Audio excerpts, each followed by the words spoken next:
हमारे देश में इस समय बहुसंख्यक हिंदू जो है वह सांप्रदायिक उन्माद की भावना को फैलाकर हिंदू मुस्लिम को लेकर के एक विशाल विवाद उसने खड़ा कर दिया है। जहां पहले साकेत में अयोध्या में राम जन्मभूमि का निर्माण किया, तत्पश्चात ज्ञानवापी मस्जिद के ऊपर दावा ठोका कि वहाँ शिवलिंग है। उसके बाद वो बोलते हैं मथुरा की जो कृष्ण भूमि है वो भी जो है हिंदुओं की है। मैं समस्त भारत के बहुसंख्यक हिंदुओं को, जगत गुरु शंकराचार्य को, इतिहासकारों को, ब्राह्मणों को, इस देश की सत्ता को, विशेषकर प्रधानमंत्री को ये कहना चाहता हूँ, भारत की धरती पर जितने भी मंदिर बने हुए हैं सारे के सारे बुद्ध विहारों को विकृत करके वहाँ उन्होंने अलग अलग देवी देवताओं की मूर्ति स्थापित की है। ये गनीमत है कि भारत का बौद्ध भिक्षु अभी शांत है। वहीं ये जो गुजरात का सोमनाथ का मंदिर है उसके नीचे बहुत बड़ा बुद्ध विहार है। मथुरा में भूतेश्वर से लेके कलटरी तक 27 बहुत बड़े बुद्ध विहार थे। 84,000 बौद्ध स्तूपों को किन्होंने तोड़ा? ये लोग बोलते हैं मुसलमानों ने तोड़ा या जो है बहुसंख्यक हिंदुओं ने तोड़ा, लेकिन ये निश्चित है पुष्पमित्र शुंग ने ही ये आदेश दिया था कि भिक्षुओं का कत्ल करो और बौद्ध साहित्य में आग लगाओ। इसलिए ये आज का कार्यक्रम और भिक्षुओं की एकता पद इस बात का मैसेज दे रही है कि ये बुद्ध की धरती है। इस बुद्ध की धरती पर हिंसा का तांडव नहीं हो सकता है। और अगर बदमाश लोगों ने अपनी हठधर्मी का त्याग नहीं किया और जिस दिन ये बौद्ध भिक्षु सड़कों पर उतर आए तो सारी दुनिया के लोग जो है भारत के बहुसंख्यक हिंदुओं से पूछेंगे कि भारत में बने बुद्ध विहार कहाँ गए।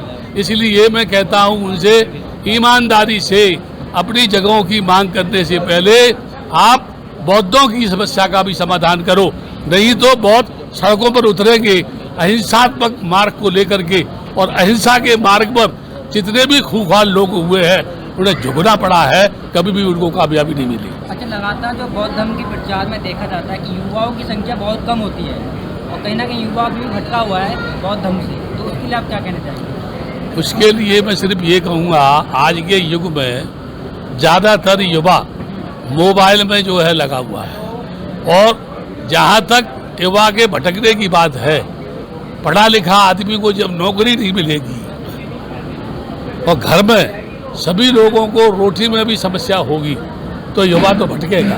बल्कि मैं ये कहूँगा कि ज्यों-ज्यों ये सरकार बेरोजगारों की समस्या को बढ़ाएगी, उनको नौकरी नहीं देगी, खाने पीने की चीज़ों पर भी जीएसटी लगाएगी, तो एक दिन इस देश में भी बगावत होगी, इस सरकार के खिलाफ होगी, लोगों के खिलाफ होगी। उसको ये रोक नहीं पाएंगे, ना ही भारत के 33 करोड़ देवता इस समस्या का समाधान कर पाएंगे।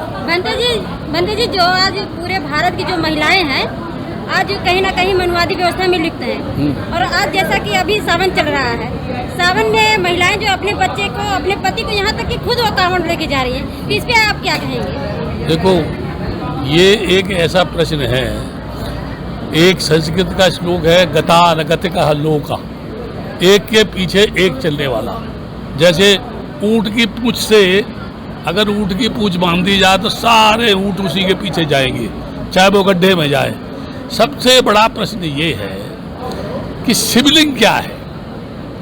अभी तक भारत के लोगों से पूछा जाए कि शिवलिंग है क्या चीज, ठीक है, उसके चित्र को देखा जाए, ठीक है। मैं एक शुद्ध भाषा में कह रहा हूँ, योनि के बीच में खड़ी हुई वो शिवलिंग है। कभी भी आप देखिए, है ना, उसके नीचे योनि बनी हुई है और ऊपर शिवलिंग है। तो मैं ये कहता हूँ इसके ऊपर जल चढ़ाने के बजाय अगर माँ बाप के ऊपर जल चढ़ाया जाए, माँ बाप की पूजा की जाए, तो मुझे बताओ दुनिया में ऐसा कौन सा मूर्ख देश है जहाँ पवित्र गंगा जैसे जल को शिवलिंग के ऊपर चढ़ाया जाए। मैं समझता हूँ ये एक ड्रामा है जो बरसों से चला रहा है और इसी प्रकार की हठधर्मी, इसी प्रकार की काल्पनिक पूजा पाठ को बढ़ावा देके देवी देवताओं को बढ़ावा दे करके भारत के मानव को वैज्ञानिक चेतना देने के बजाय मानसिक गुलाम बनाने की कोशिश की जा रही है। मैं चाहूँगा महिलाओं से, क्या उनको 33 करोड़ देवताओं ने आज़ादी दी? क्या उनको जगत गुरु शंकराचार्य ने आज़ादी दी? क्या उन्हें ब्राह्मणों ने आज़ादी दी? क्या उनको गीता भागवत रामायण ने आज़ादी दी? काश डॉक्टर अंबेडकर ने भारतीय संविधान को नहीं बनाया होता तो आज भारत की नारी, चाहे वो आदिवासी हो, चाहे वो किसी और कौम की हो, वह जो है राष्ट्रपति बनी है। इसलिए महिलाओं को डॉक्टर अंबेडकर के बारे में ज़्यादा पढ़ना चाहिए। और इसके साथ साथ एक बात मैं और बता दूं, आज देश में जो हालात हो रहे हैं और जिन हालातों को जन्म दिया जा रहा है, ये देश के लिए घातक है। कभी भी इससे देश में कोई समस्या का समाधान नहीं होगा। आरोप प्रत्यारोप लगाते हैं, ये क्या कहते हैं, फलानी पार्टी ने ऐसा कर दिया, उसकी जांच होनी चाहिए। मैं ये कहता हूँ, रेल बेची, किसको पूछ के बेची है ना? ये जो है बड़ी बड़ी बैंक बेचने का प्रयास है, किसी अनुमति से इन्होंने जो है तमाम संस्थानों को बेच दिया, हवाई अड्डों को बेच दिया, रेलवे स्टेशनों को बेच दिया। किसकी अनुमति से बेचा? क्या ये सरकार राष्ट्र की संपत्ति को बेचने के लिए है? और जब सब कुछ ही बेच देंगे तो फिर क्या ये देवी देवताओं के नाम पर राजनीति करेंगे, मंदिर मस्जिद के ऊपर राजनीति करेंगे? और लास्ट में एक बात कह रहा हूँ, जो लोग हिंदू मुस्लिम की लड़ाई लड़ रहे हैं, मेरा उनको परामर्श है, सबसे पहले वो अपनी बेटियों को रोके। जो हिंदू धर्म में लात मार के हिंदूवादी विचारधारा को छोड़ के मुसलमानों के घर में घुस गई, अगर हिंदू लड़कों में क्या कमी है, ये सबसे पहले उनको सोचना चाहिए। यानी मुसलमान मेहमान तो इनको पसंद है ना, लेकिन भारत की संस्कृति जिसे ये समझा नहीं पा रहे हैं लोगों को, और लोग बड़ी संख्या में इनकी बेटियां ही उसको लात मार के मुसलमानों के घर में घुस रही है। तो इनसे पूछा जाए, पहले अपनी बेटियों को रोको, उसके बाद दूसरों को समझाने की बात करो। मंत्री जी, अशोक स्तंभ के साथ में छेड़छाड़ की गई है, उसको ये ऐसा है, अशोक स्तंभ की जो मूर्ति बनाई गई है, मैंने अपने वाइड में बोला है, ये किसको पूछ के बनाई गई है? जब डेमोक्रेसी है तो उसके निर्माण के लिए एक समिति बननी चाहिए थी, जो समिति उसके निर्माण की परिकल्पना करती और हूबहू सम्राट अशोक को, उस स्तंभ को समझने की कोशिश करती। एक तरफ ये सरकार गांधी के प्रतिबिंब को नोट में छोटा करते चले जा रहे हैं, है ना?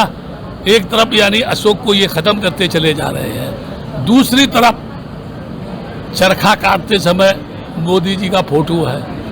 अभी ये अशोक स्तंभ बना तो उसके सामने मोदी जी खड़े हुए हैं। इसका मतलब वो इस चिन्ह से ये चारों तरफ संदेश देना चाहते हैं, शांत रहो, नहीं तो हमारे खूंखार कार्यकर्ता तुमको नोच डालेंगे, लिंचिंग होगी, उसमें मारे जाओगे, जबरदस्ती तुम्हारा मर्डर कर दिया जाएगा और तुमको आतंकवादी बाद में बता दिया जाएगा। ये मुझे लगता है सही माने में अगर ये बहुत उस अशोक स्तंभ को लगाते तो कम से कम विशेषज्ञ लोगों से उसकी जानकारी लेते, जो सरकार ने नहीं किया। मंत्री जी, आज जो है कि अखिल भारतीय भिक्षु महासंघ के 1 दिवसीय अधिवेशन मनाया जा रहा है यहाँ पे, तो इस पे आप पूरे भारत को और पूरी महिलाओं को, पूरे युवा साथियों को क्या संदेश देना चाहते हैं? मैं ये संदेश देना चाहता हूँ, भारत में बाबा साहब का संविधान खतरे में है और बाबा साहब ने कल्पना की थी कि मैं भारत को बौद्धमय बनाऊँ। एक ही बात कहना चाहता हूँ, आंख बंद करके सभी महिलाएं और नौजवान ये सोचें, क्या किसी देवता ने उनको नौकरी दी? क्या रामायण के पढ़ने से कोई आदमी IAS बन सकता है? क्या किसी देवी देवता की पूजा करके कोई आदमी PCS बन सकता है, IPS बन सकता है? क्या किसी महिला को कोई भी देवी देवता कोई साड़ी लाके देता है? कृष्ण ने जब उसकी लाज जो है को नंगा करने के लिए दुर्योधन ने कपड़े खींचे थे, तो कृष्ण ने क्या किया था?